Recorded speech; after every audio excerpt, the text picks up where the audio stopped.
This is Trepp Wire Week in Review for week ending August 14th. I'm Martha Kocher with Trepp, a data modeling and analytics firm for the CMBS commercial real estate and CLO markets.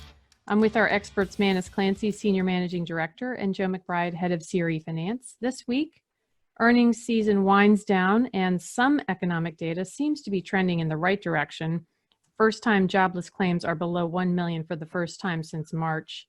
And despite a rise in prices last month, no signs that inflation is a problem. Retail rent collections rose in July, but the recovery is fragile as we still have no progress on stimulus relief and millions of workers are still on the sidelines. Manus, where do you put us this week in terms of our progress? Well, it's interesting. The initial jobless claims number you would have thought would have given us a nice psychological bump. We had been over 1 million every week for the last 20 weeks. Today's print was 963, which just sounds a lot better. And you would have thought that people would have taken that to mean that we're kind of on the uptick. The market struggled today, however, and we're recording this on Thursday. They ended mixed. They never really got out of first gear. And I think part of that might have been that some people may make the argument that we're now 10 days beyond the elimination of that $600 a week supplemental unemployment insurance. We've now seen a dip in the claims. If you put two and two together, you could say that led to the dip in claims, that the $600 was an impediment to work. Whether you believe that or not, I'm not tipping my hand one way or the other. But what it could do is make it harder for Mitch McConnell and Nancy Pelosi to get a deal done. And people may look at this and say, if we don't get a deal, we don't get stimulus. If we don't get stimulus, right, the water hose has been turned off and this incredible stimulus that we've been pumping through the system is shuttered for the time being. So that was my speculation as to why the market struggled today, but it's certainly just that, speculation. Well, there's also the other side of the coin, which is you're a lot more willing to stand in line at the unemployment office or to get on hold for 2 hours if you know you're going to be getting $800 or $900 a week instead of $200. And also you have, President Trump right now trying all these executive orders. And I don't really know what the play is, if he's trying to force the hand of Congress to get a deal done. So, well, I don't know how that's going to play out, or even like how long those things will be effective for, like the voluntary payroll tax cut and eviction moratoria. More broadly, we talked about this a month ago when Martha was asking, are we glass half empty or glass half full? We are now a full 5 months into the pandemic. We started in March, mid-March, more or less, and now we're mid-August. So if you're a believer that the vaccine is 12 months in the making, then we're now 5/12 of the way there, which is, getting there. I think there was also evidence this week of, the second wave starting to plateau. And if that's true, that's another positive sign. And as I said last month, we'll know soon certain impacts, right? As we see kids go back to elementary school, high school, and college, either we are going to get a third wave, or we'll show that, kids are really resilient and it's safe for them to go back. But either way, we should know in the next 30 days or so, which I think is part of the struggle, is not knowing what the future holds. And in some ways, it's good to know one way or the other, right? And if it's positive, it's great. We know that we're seeing the end of the tunnel. And if it's negative, we hunker down again and we say, okay, we know what to expect now, and we really have to wait for the vaccine. And I think that certainty will help a lot of people psychologically. Well, and I forget if we talked about it last week, or it may have come out on Friday, that Governor Cuomo had issued an order saying that he's allowing schools to open for in-person instruction in September. You have to go through all these protocols and make sure you have, the proper safety procedures and everything else in place. But at least that was I thought, a nice step in the generally right direction. I know some private schools are going back full force. Some are going back, on a half day type deal, 2/3 here, 1/3 there. I had an interesting, funny story. I mean, the Catholic schools closed a lot in the New York area recently, and it's kind of like bad timing because they could have really gotten a few more enrollees at this point, because there's a lot of parents out there who want their kids to go to school. I know in Harrison, I have a buddy who he knows people who are enrolling their kids in the Catholic school because as an option, right? Because they know that the Catholic school is going to open 5 days a week. And if the public school doesn't, they'll send them there. But if they do, then they'll just pull out and go back to the public school. So the uncertainty is scary. I'm just glad I don't have a kindergarten or a 5th grade kid. I will say I was on the way back home the other night and I saw a full-blown Little League baseball game going on. And to tell you that I don't think I've ever been, more pumped, driving by and saying, oh, this is amazing. It's a symbol of normalcy. There were umps, there were fans watching the game. I couldn't tell if there were masks or not. It was too far away, but it just felt good to see that. So I hope there's more signs like that going forward. We talk a lot about that type of uncertainty with Ryan Severino, who's the economist with JLL. So that was a very interesting interview that we'll release next week. But it was a good overview of why economists are very popular during volatile times. Yeah, I felt bad. I feel like I monopolized that interview. I don't know why. We just seemed to be on the same page on a lot of things, and I kept jumping in, and Manis kept pointing at his shoulder, but I wouldn't let him jump in. But I just liked his broad theory, which is that we are all subject to immense recency bias, which means that we all think that whatever's going on right now will last forever. And that's always the case. It's not just in pandemic times, it's always. And that, the larger scale trends that were happening before COVID will continue. It'll just take some time to, get going again.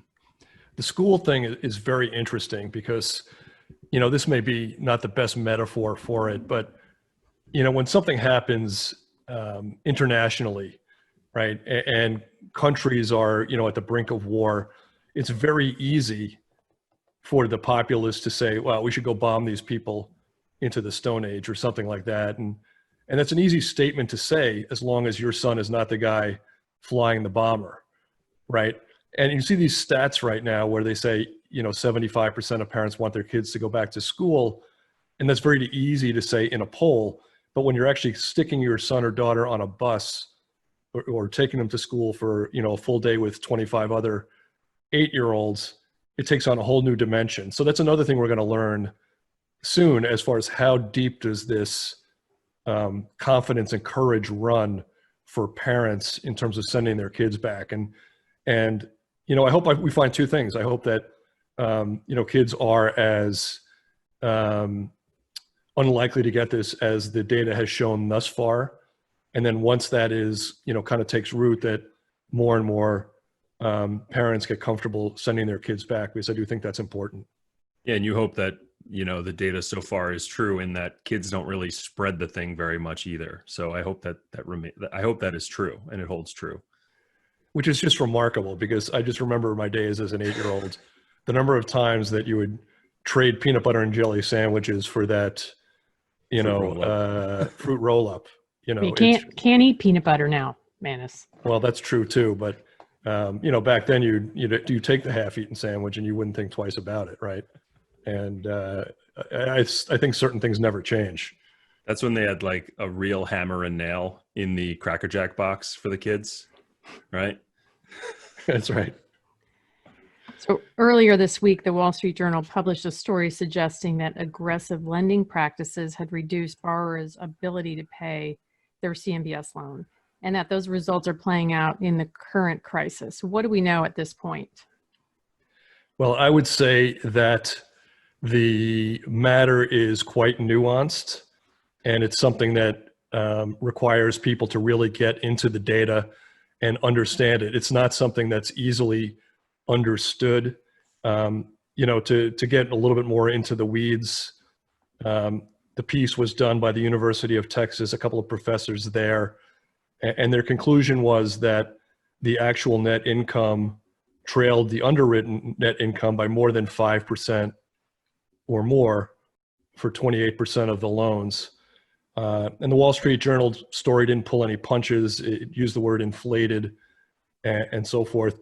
On a very narrow level, I look at the other side of the coin, which means that 72% of the loans were within 5% or even were better than 100% of what they were expected to do, which I think is terrific. But we decided to start looking at the data ourselves in more detail, and I would say that we've come up with some middle level conclusions with more detailed conclusions to come. And by the way, since the article has been published, we've had some large financial institutions come to us, and we're providing them data independently to compare their own underwritten loan data to historical data and benchmark it to the industry, which is really good hygiene, whether this article was written or not. Every bank and originator and non-bank should do this regularly anyway, because it is a good piece of hygiene, and I'm sure some guys are already doing that even before this. But what we found when we looked at numbers from 2013 through 2019 was that in aggregate, when you summed up all the NOIs for 20,000 plus loans at the underwritten level or net cash flow numbers, and you compared them to 2019 numbers, the two were really very much on top of one another, meaning, the aggregate for all 21,000 loans was almost 100% of what was expected. And to me, that's pretty much hitting the bullseye. If you went a step further and you said, give me the max number for any time over the last 5 or 6 years, the max NOI or the max NCF, you were closer to like 105%. And within certain segments, by segments, I mean, originators, some of the originators were really off the charts, 105, 110% of what was expected. So, overall, I think that once you dig into the numbers, you really get a better sense that the predictive power of the underwritten number was pretty good. So there are a couple of things to point out here, and I think Manus, went through it well. I'm speaking as if he's not here listening to me. Basically, when you're originating a new loan, the underwriter is putting together essentially a pro forma estimated revenues minus expenses equals net operating income for the property. And this is generally meant to capture how the property will perform over the life of the loan, kind of in aggregate on average. And in most cases, as Manus mentioned, that underwriting seems to be pretty good. And in the cases where the differences are large between the underwritten financials and kind of life of loan performance, we've just started diving into the data. So there's going to be a lot more kind of detailed granular analysis that we're going to put out. But in, the majority of cases that we look through, there is a story, right? And that's the thing about commercial real estate, is that every single loan and every single property is a specific story. And even in CMBS, where, as compared to bridge lenders or bank loans or anything else, usually the CMBS loans are more cookie cutter. Every loan has some sort of reserve, right? An interest reserve, a tenant, a rent concession reserve, a story about, hey, this is an office property and it's leased to like Apple and they're giving them free rent for a year, but they're putting $100 million in a rent reserve in order to cover for that. So in the first year, your NOI is negative, but that was the plan. So there's just, like you said, there's so much nuance in this. And, I'm sure the study was well documented, and I read through the whole thing, and they did their research. But I think it's worth us kind of taking a deeper look at it. And I think the real story will be not necessarily what happens the year after origination, or underwriting, because that's what these guys looked at. It's how did the loan perform throughout the life of the loan, because that's what the underwriting is supposed to capture. Yeah. Do you think our listeners are up for a story? Should we tell a story? Always. Always. We'll tell two stories that are kind of about this. This isn't really a story. This is just more data. One of the loans that, Joe might have been referring to is it's a $250 million loan on 181 Fremont Street in San Francisco. The building is entirely dedicated to Facebook, but Facebook is not there yet physically there, or they're physically there in part. There's a $111 million reserve set up to bridge the time where Facebook is only paying in part. Ultimately, Facebook's rent should provide a debt service coverage ratio of 3.2 or something like that.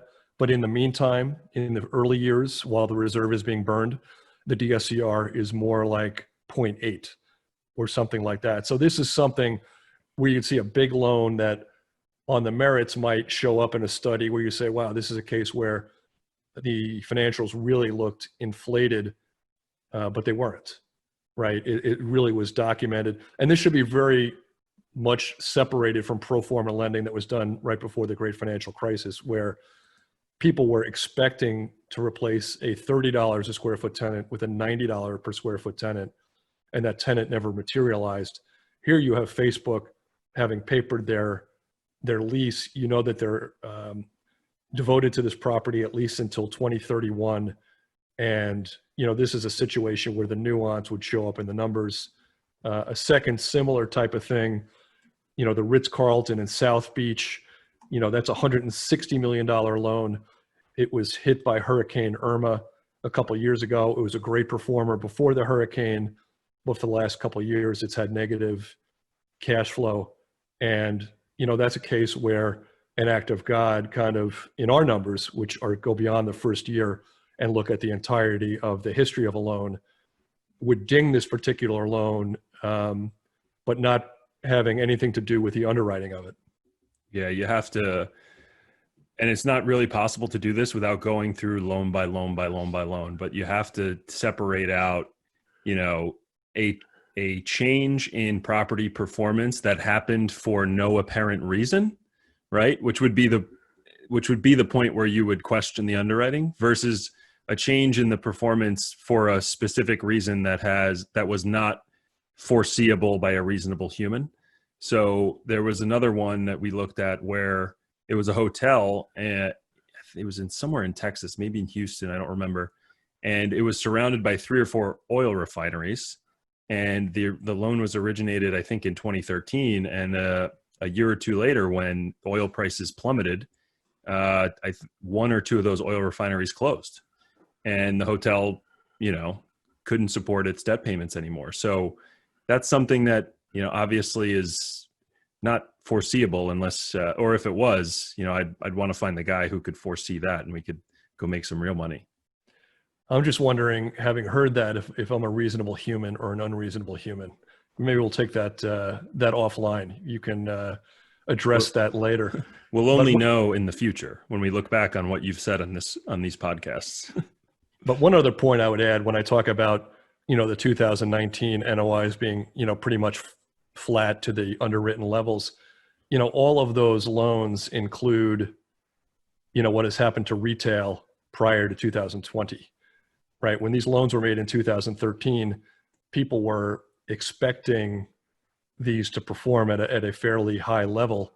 And in the last 2 or 3 years, they've kind of fallen off the map. So if you were to exclude those as saying no reasonable human would have predicted this kind of accelerated fall off beyond, maybe Dan McNamara and Katie McGee, then if you were to exclude them, then we would have been even better, right? 2019 would have looked even better than the underwritten numbers. So there are certain things like that, and $40 oil and, dying man camps in North Dakota that are included in this set. And if you were to kind of say that those were kind of act of God like, and you excluded them, the numbers would look even better.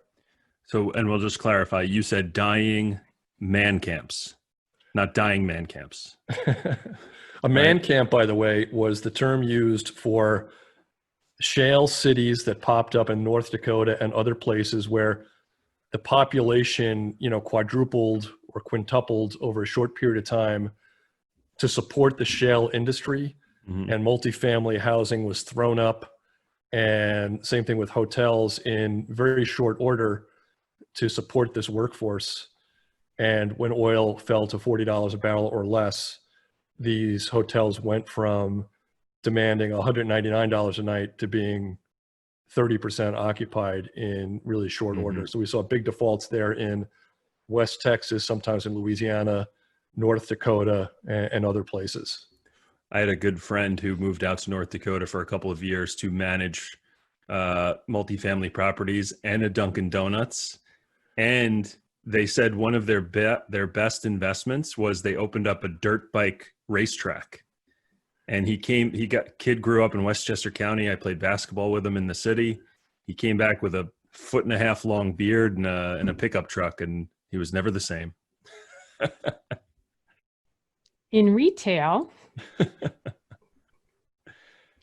looking at retail, Simon Property Group, the largest mall owner in the U.S., which had its earning call on Monday, was in a number of news stories this week as they're trying to pivot their business. What do we see going on there?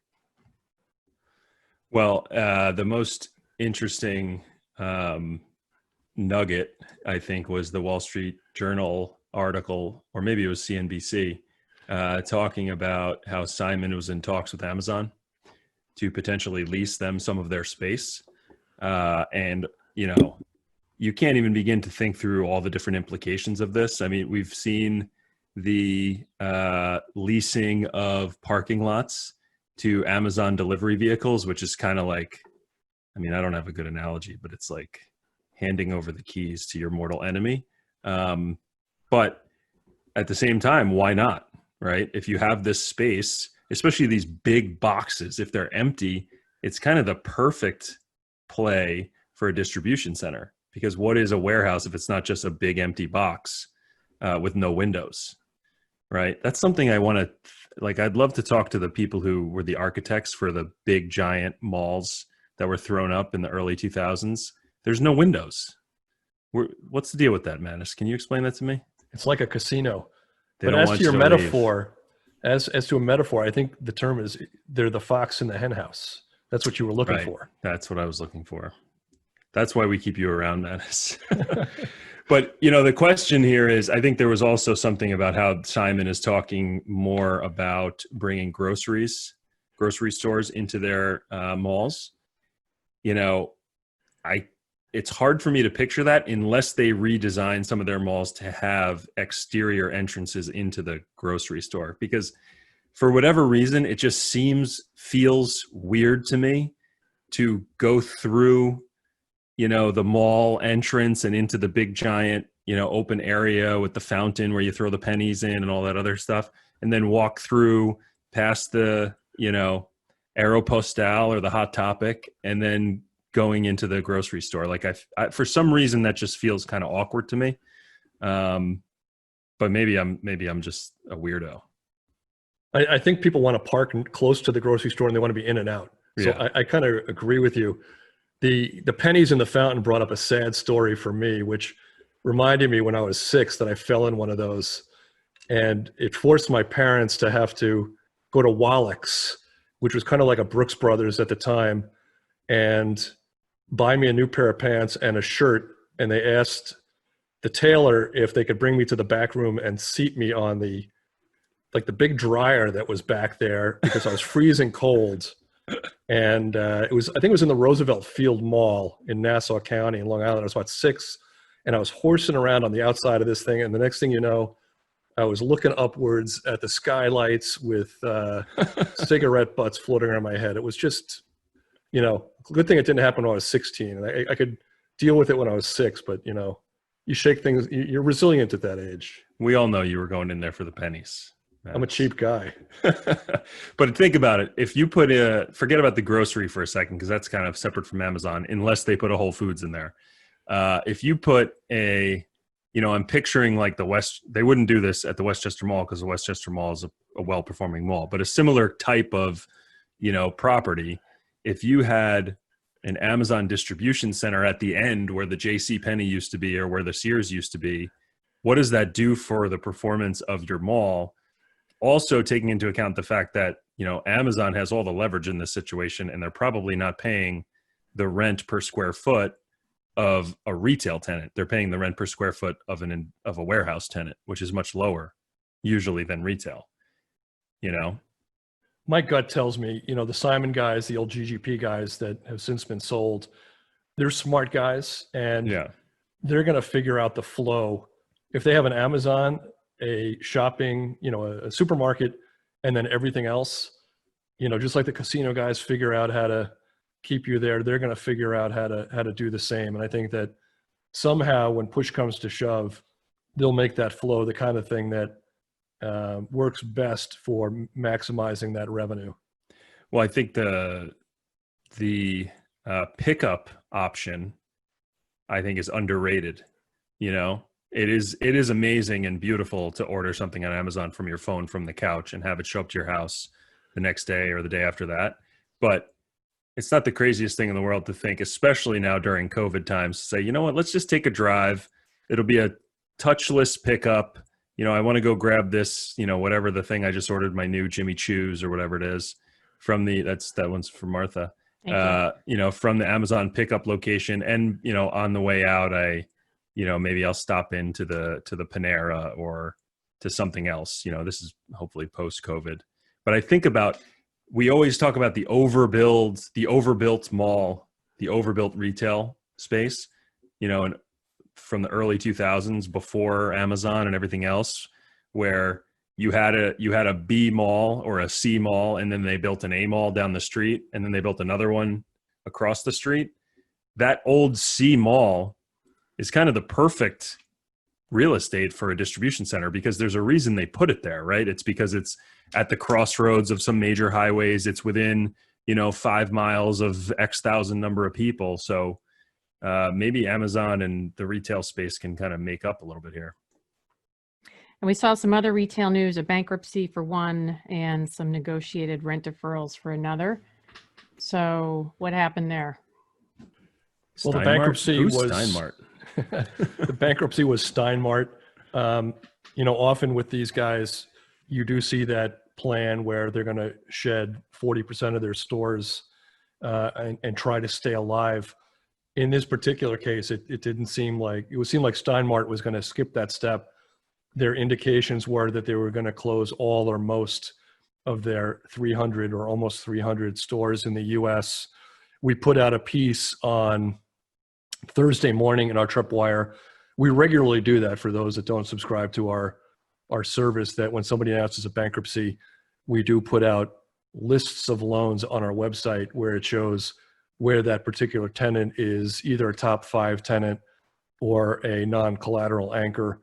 And there was considerable Steinmart exposure in the CMBS market. Fortunately, in many cases, they were the third largest tenant with maybe 6 to 8% of the square footage. So I would put them in a category of, this is another one of the cuts in that death of 1,000 cuts process, where every week we see another 1 or 2 retailers file for bankruptcy. Sometimes they're guys that operate 5,000 square foot parcels that are in line at a mall, and other times they're bigger. In this case, Steinmart is bigger, but it is certainly another disappointing twist in the downward spiral for retail. And meanwhile, J. Crew? J. Crew, that was the more glass half full story. Same thing with Brooks Brothers. J. Crew got some relief from their landlords, which is going to allow them to keep some stores open. Similar to Steinmart, we do have a J. Crew list, which shows where their tenants, they are smaller in both space and coverage in terms of intersection with the CMBS market. So that's a positive turn. I think we'll see more of that as the landlords try to meet their tenants halfway and give some of that rent relief. There's two benefits. One, you keep some cash flow coming in. Number two is, once a mall starts to look like it's 80% full, it starts to get kind of into that creepy territory. It doesn't seem like it's really a functioning property anymore. And if these owners can keep that at 85%, 90%, I think that makes them more viable, even if they have to give out discounts. On the Brooks Brothers side, they got a bid that at a bankruptcy that would allow them to keep open a substantial number of their stores. So that's another positive turn. And there too, I think that for those iconic brands, and I think you'd put J. Crew and Brooks Brothers in those categories as long-standing retailers, there'll be a greater likelihood of people wanting to keep that going and try to bet on that and bet that their bricks and mortar can be sustainable in certain markets. Looking at hotels, we continue to get a lot of requests for data in the lodging sector to assess the recovery in that sector. What are some of the updated stats look like there? Well, we've talked about the fact that it is the hardest hit segment of the market thus far, and that shows no sign of relenting. The percentage of loans that are 30 days or more delinquent as of the end of July was still above 23%. We saw a modest downtick from June to July, largely because of forbearances and modifications, but at 23.4%, that's significantly higher than the worst that we saw during the great financial crisis. The percentage of loans that were delinquent at the end of 2019 in that category was just 1.3%. 20.6 billion of loans are 30 or more days delinquent currently. It was only 1 billion as of December 2019. The highest volume of delinquent loans that we saw during the great financial crisis was 13.5 billion. So we're already 53% higher than that level. One mitigant of that is the hotel market in CMBS currently is about 86 billion versus I think about 70 billion when we hit that 13.5% delinquency number. So we are talking about a market that's about 15% higher.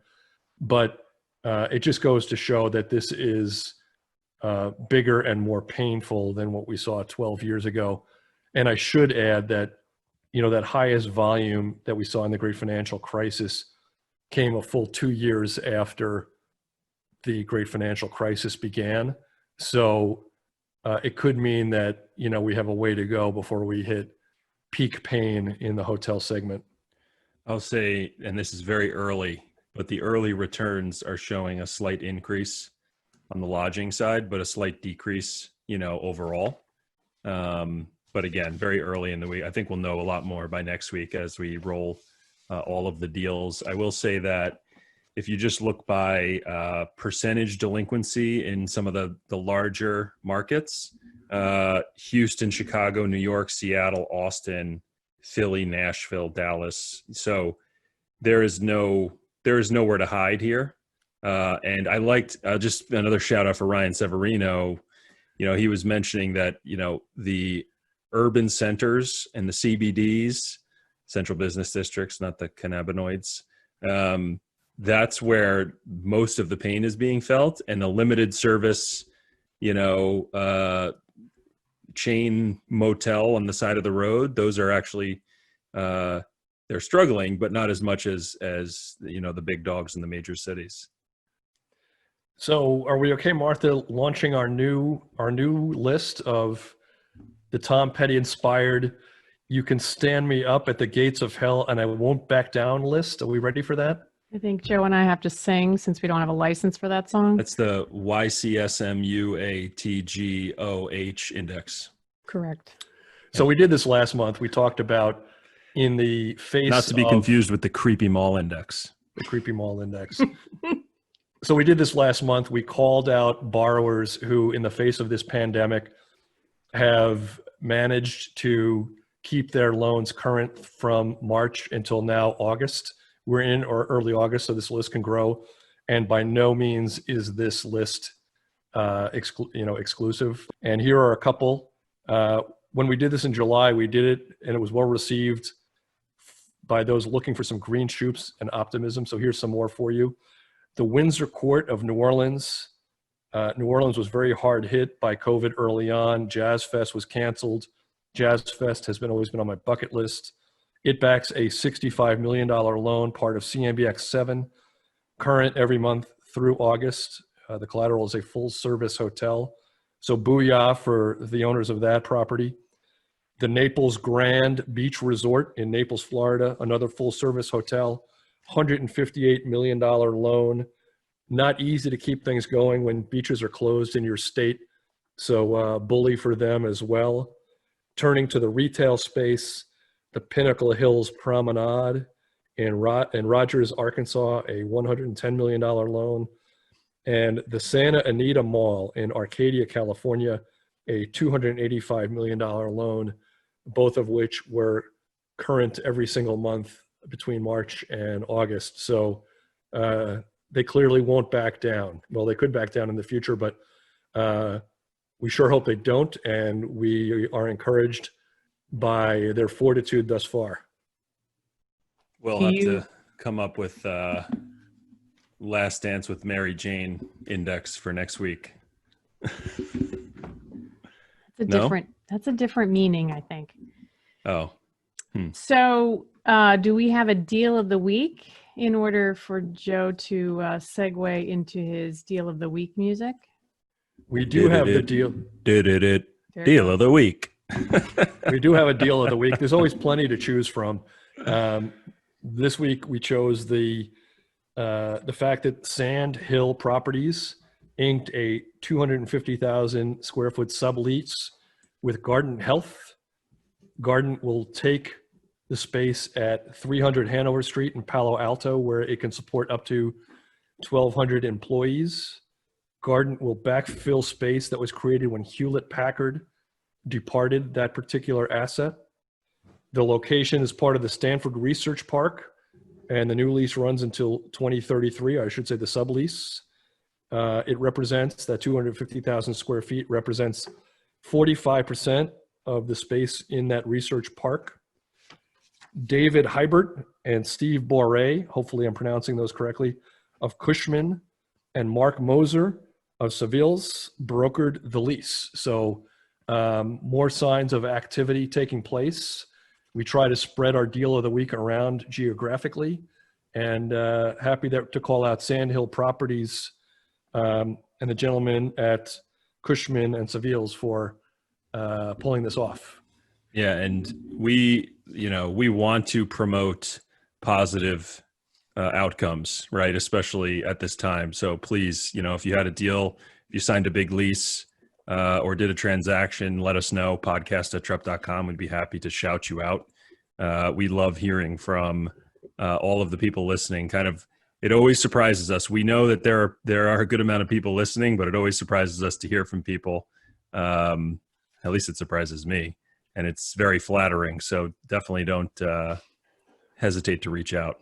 Which is a beautiful segue. We had a flurry of inbound emails, and we owe some shout outs to people that in the last couple weeks have reached out to us with some very complimentary comments. I'm going to go a little far afield today, but I'll start out with our normal progression. We got a note from a listener in Israel. Thanks for the kind words and the comments. Others, thank you for tuning in. Jackson S., Peter J. from Dallas, Jackie T. from Cornell. Not sure if that's in New York City or in Ithaca, but thank you for tuning in. Francis from New York, and Matt from Austin. Changing gears a little bit. We haven't done this in a while, but we were doing it regularly in the beginning. I want to put a shout out to all the doctors, nurses, EMT, food workers, and now teachers that are putting on the pads every day in the face of COVID and keep us going as a country, as an economy, and as a school system. I think that takes a lot of courage. I think it was very easy for us to shout out these people in New York early on in the cycle because it was so evident to us in our communities. But We often forget that this is still, people are very much in the teeth of this in Florida, Texas, Georgia, and California and other places. So, our eternal gratitude to those that are doing the heavy lifting right now. And lastly, taking a little more lighthearted note, thank you to those that asked about our tutorial series last week.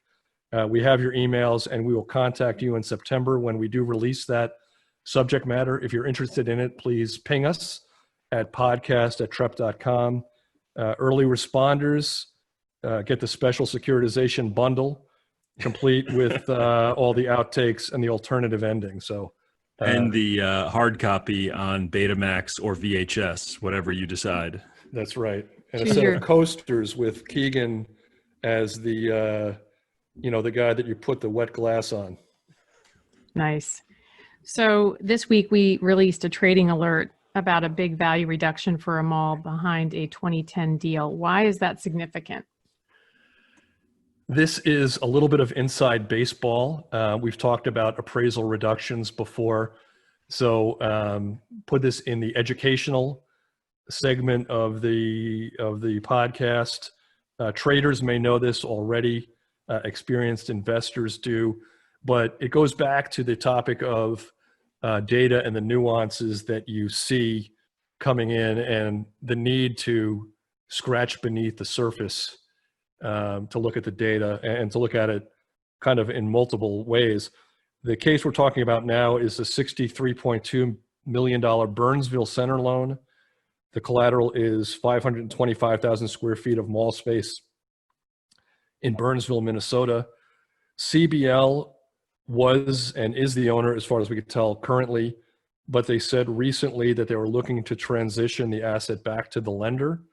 They've been doing this periodically over the last 3 or 4 months, and we do cover this in Trepp Wire regularly.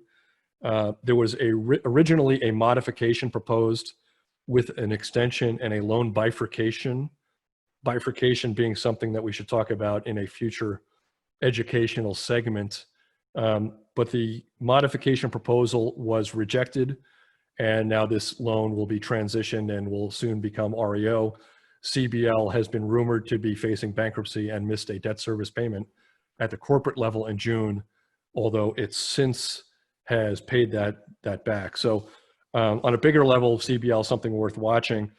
But in this particular case, the value of the collateral was $137 million at securitization years ago, and it remains $137 million. It has not been updated.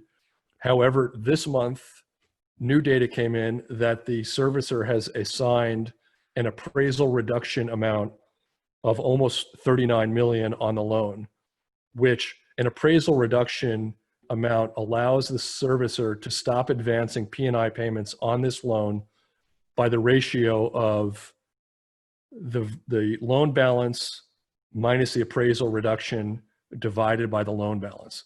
So the servicer now can, by this designation, reduce the amount that they advance P&I payments by 35% or whatever the math turns out to be. But what this says is the implied value of the property is only about $25 million right now. So let me just jump in, Manus. So just to make sure I understand completely. If you have an ARA of 39 million, you're basically saying I'm not paying. The servicer is saying I'm going to stop paying advances on $39 million worth of the loan balance, right? That's right. That's essentially what it is, right? And in this world, in CMBS world, the servicers are on the hook. Even if the borrower does not pay principal and interest payments, the servicer has to advance those, and then they advance them to the bondholders, and the whole deal is to try to keep the bondholders whole. And then when the loan or the property is liquidated, if it's foreclosed on and sold out of foreclosure, the servicer gets paid back on those advances plus interest, and then whatever's left over pays down the loan, right? Am I all good there? You're all good. All right. You should teach a class. I just want to make sure. Sometimes you ask questions, even if you know the answers, just to make sure that the people who are afraid to ask the questions can hear the answers. You know what I mean? I hear you. I'm the dumb question guy. So what is the lesson to be taken away from this? Pay The attention. lesson is, well, pay attention. Not always my strongest suit, but the lesson is twofold. One is this loan, assuming that that's 38.8 million is accurate and not a mistake, which we are in the process of trying to confirm, means that this loan is looking at a $39 million loss in the estimation of the servicer or special servicer today. So if you're trading this bond and you're looking at credit enhancement levels for this particular deal that owns this piece of collateral, your credit enhancement should be offset by whatever this $40 million loss or $39 million loss represents, right? And credit enhancement is a big statistic for people that trade, triple Bs, double Bs, single As, and so forth. That's a big number. So you want to take that into consideration when you're comparing two investments. But the second part of the calculation is it's not enough to look at just the valuation of a loan or just the appraised value, the ARA amount. You want to look at both because sometimes one comes in before the other. Normally, you see the valuation cut and then later you see an ARA. That happens a lot. You don't normally see the ARA come in before the value cut, but in this case it did. So, the smart money will look at both of these things. And if you're new to the market, it's important that you do too. Well, I remember in 2012 constantly writing about the generic ARA, right? It's the ARA that the servicer assigns before they've really done their full-blown due diligence and reappraisal. So you'd see a 25% haircut on the loan value via the ARA. And then a couple of months later, you'd see an additional amount or a reduction in the ARA after they've done some more due diligence. But nowadays, you don't see that as much, right? Because there's not, well, maybe there is now, but back then it was a giant deluge of foreclosures and REOs and things like that to work through. Right now, we haven't gotten to the foreclosure step yet for a lot of these properties. Yeah, I think it's coming. I think it's early in the cycle. And as we said before, peak hotel delinquencies didn't come until 2 years after the process started. I think now we're dealing with a much more accelerated window, but you still may not see peak delinquencies for another 6 to 12 months. That's possible. So the whole point of this is that you got to pay attention to the data, right? And it's not always where you think it is, right? One other data point to point out is what we started seeing this month is H1 financials. The way financials work, another point of education is that the borrowers are on the hook in most cases to produce quarterly financials, NOI, net cash flow, occupancy, debt service coverage ratio, et cetera. And normally that takes a 2 or 3 month lag. So the last quarter ended June 30th. You would never see something as quickly as July, but you'll see some things in August, September. For real laggards, you'll see it in October. So what this meant is with the remittance cycle this week, we started to see financials come in that included H1, the first half of 2020 for hotels. And you really get a sense of the damage in both the debt service coverage ratio numbers and the occupancy numbers. And that's another thing that we will talk about more, and we have talked about already in Trepp Wire. And, smart money would mine that data to see kind of forward-looking trends. Well, it's interesting if this HOPE Act goes through, right?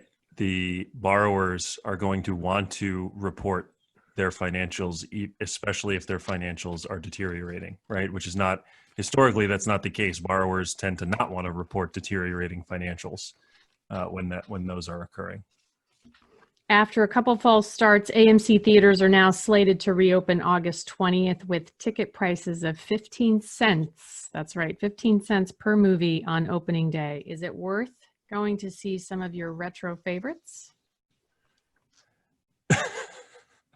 I know Manus has a laundry list of retro favorites. I would sign up. I'd give you, 45 cents to watch, what is it, The Longest Day, Tora, and then maybe The Godfather. I think that's what I would do. Or maybe Shane, if we're going way back. Well, I get teased a lot that, I always watch the same movies, and it's true. I'm always watching Roadhouse and The Fugitive, Yep. The Untouchables, The Godfather, Love The Shawshank. Untouchables. Right? There's a whole laundry list, but it's really kind of the same things over and over again. And I finally figured out why that is. And it's because there's tons of movies I'd like to see, but I never embraced Netflix. And when I stumble upon them on television, they're always 15 minutes in. And I say, well, I don't want to miss the first 15 minutes, so I don't want to watch Midway or one of the more recent movies, Ford versus Ferrari. So I end up never watching it. So I keep turning the channel until I find something which, even if it's halfway in, it doesn't bother me that I'm watching it, right? Because I'm not missing the first half. Like Shawshank. It's the classic. I think I feel bad for young millennials and Zoomers who grew up on demand watching, not even television. They've been on demanding TV shows and movies and stuff.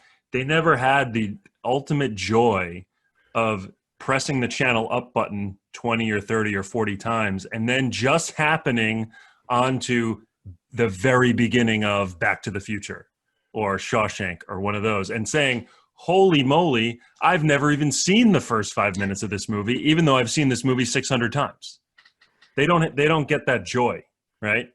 I'm old enough to remember when I used to have to wait for my TV to pop on.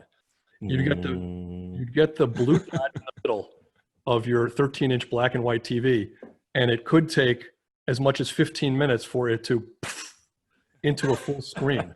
And that's not a joke. That's really, sometimes that's how long it took the 13-inch black and white. The vacuum tube. The cathode ray tube. Yeah. But while we're talking about millennials, I have to throw in this one story to close us out. And you talk about kids not having the joy of anything, and we all talk about will schools open and will schools not open. I was reading the Post the other day, and I was reading about a guy who was going to take his sophomore year off from Stanford to work on his social media presence. And this is a quote, where he strives to be hyper vulnerable. That's what he's going to do in the 2020, 2021 year. And, I'm not a doctor, but I did take chemistry back in the day, back when pharmacists were called apothecaries and leeches were still in vogue, right? People use leeches to remove diseases. But I got to say, I can't advocate using hypervulnerability as a treatment for COVID. It's just not tested. It's not fully vetted. Only 76 people in Russia have tried this so far. So, ditch the hypervulnerability, watch The Godfather, watch Back to the Future, get some real Americana in there. I think it's just going to be him live streaming himself walking around indoor spaces without a mask. That could be. Right. So I Could do be like need the to point Truman Show. something out. I watched the end of the Truman Show actually last night. It's such an underrated movie. I have to say this. I was on the golf course actually with our producer Keegan on Monday night. And on the 18th hole, I got a text from my brother telling me that the New York Rangers won the draft lottery and they got the first pick in the 2021 NHL draft. Okay. And with that, we'll close. Thanks to our producer, Keegan St. Ange. Join us next week as we look at what's happened during the week and how it may be impacting you. If you have a question or just a comment, send us an email at podcast@trepp.com. For more info, visit trepp.com and subscribe to the Trepp Wire podcast with your favorite provider. Thank you for listening and stay well. All right.